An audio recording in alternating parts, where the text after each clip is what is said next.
So, James Bond, are you a fan? So, yeah, I also like a bit of a James Bond film because it's slightly fantastical, it's a bit absurd sometimes, the extent of his capabilities. But one thing that's always stuck in my mind a little bit, and I wanted to figure out, was whether or not there are people with a license to kill. This is one of the more famous attributes of James Bond. And indeed, I kind of wanted to delve into the concept of why a state would license its operatives to commit murder effectively, and whether there's any sense in that whatsoever. So I suppose we ought to sort of start kind of conceptually and figure out where rules and norms and morality comes from. So there's a bit of a debate in law, typically, but it's also in philosophy and politics, as to whether or not humans make morality and then write it down, versus morality exists independently of us and we discover it through reason and argumentation and so on, and that's what's called natural law.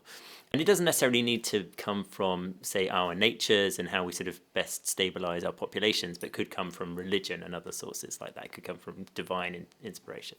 Sometimes philosophers in the past have suspected that human nature is savage and violent, and that's our default, and that therefore law needs to step in to stop us behaving like that.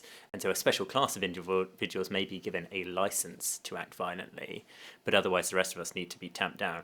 So there is a hot debate on this, but it does seem like quite a lot of the evidence suggests that human nature is not necessarily quite so dark and violent as I think some philosophers have perhaps suggested in the past. This is a view that was put out by Max Weber about 100 years ago, that if ultimately you want to understand why there are states at all, it is that some individuals within a territory have the monopoly on the legitimate use of violence in that area. So I suppose when it comes to a license to kill in James Bond, then we've got this idea that states might have a legitimate use of violence within their territories for peace and order and stability, but they can also delegate that capacity for violence to their operatives, like James Bond.